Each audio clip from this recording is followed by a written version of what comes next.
Okay, so this is going to be the home inspection video. I'm going to go through over some things, obviously. The smoke detectors are actually, let's wait till the video does clear up a little. There we are. So these smoke detectors are actually all interconnected, which is actually considered new building code. So when one goes off, they all go off. So they're all hardwired together. I'm going to go through the attic has radiant barrier, which you'll see in the photos, which actually is a much better way to keep the heat out of your attic space.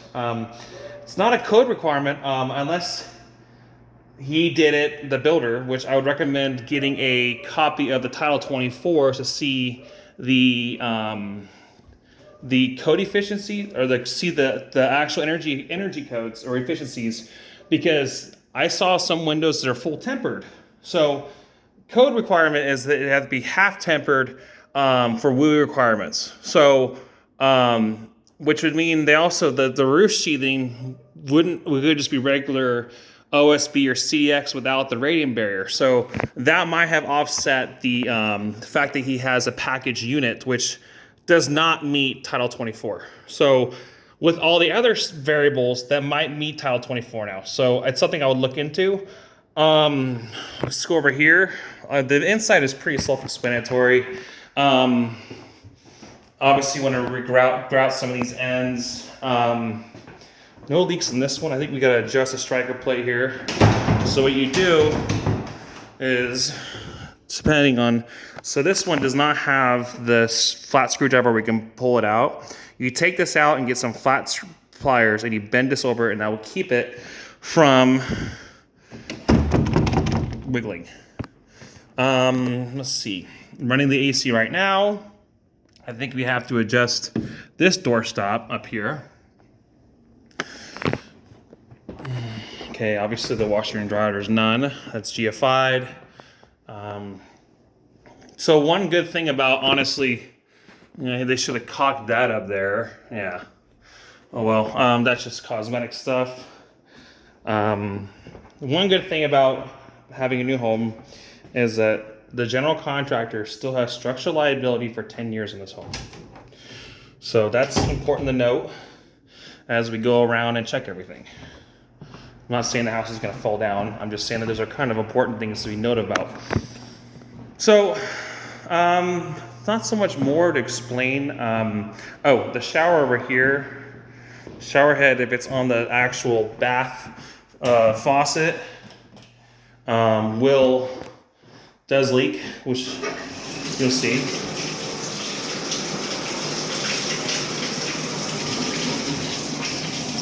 There.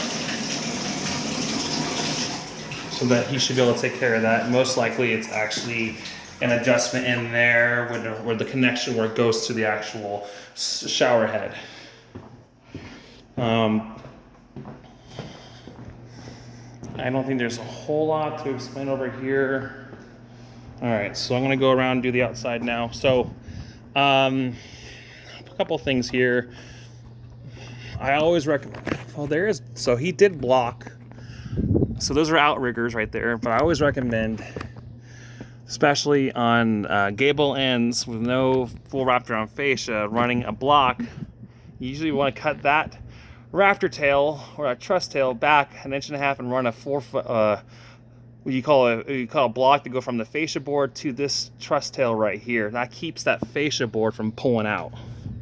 That's something that will happen probably 10 years from now. So that's just obviously that they put some weather strippings above the trim of the window and door, which on this side, I mean, you have such a big overhang, you really do not have to worry about that.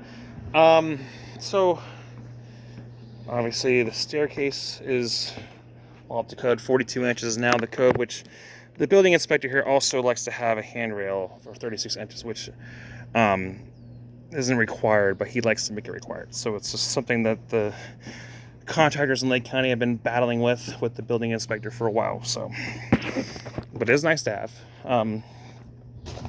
Okay, I'm gonna go through the foundation area, crawl space, real quick, and then we're gonna go to the outside of the house. A whole lot to hear.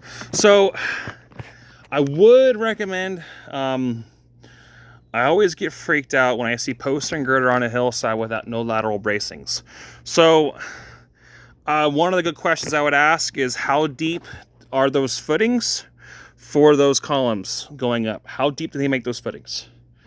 It should be on the engineered set of plans. But you know, that's just something that you should probably want. That's some little things that you want to ask. All right, let's keep going around here. Not a whole lot to say other than, you know, this is a new foundation. I mean, you're not going to find a whole lot of vertical cracks or movement. There's some friggin' shiners there, though. But, you know, that's kind of, let's see, is this hardy lap siding? Yeah, so there's nothing you can really do about this at this point. Yeah, a bunch of shiners. You can't pull it out. You just have to deal with it. It's covered. It's called blind nailing. All right.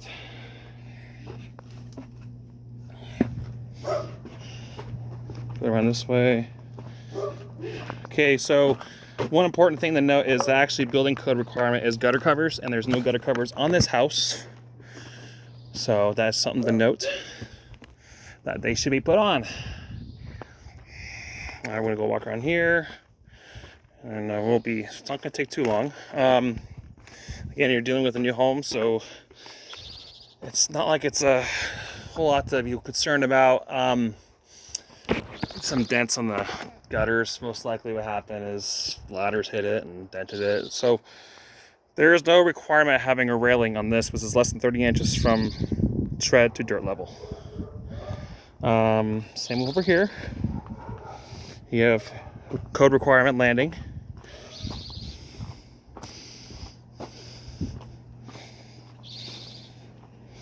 So, the question I have is, honestly, this packaged unit, because I know from talking to my own HVAC guy that he has not been able to find a packaged unit that meets Title 24's, the Title 24 requirements. So this is something where you have to ask the contractor in the end, when he shows the plans, to show the Title 24's that this unit and the house meets the Title 24 specifications.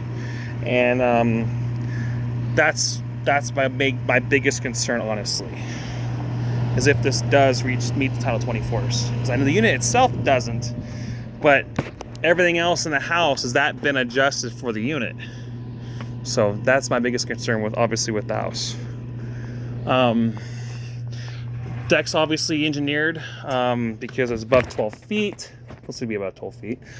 Either way, kind of like the fact he did use, instead of using Ticos, he used deck screws for the joist nailing on the Z-bar. Those are called Z-rated 2x6 joist hardware, and those are called tiebacks up there. Tiebacks go into the rim board of the house, and these are also, looks like he did large lags as well. So this is a well-built deck. Anyways, that is with the video. Everything else will be on the report.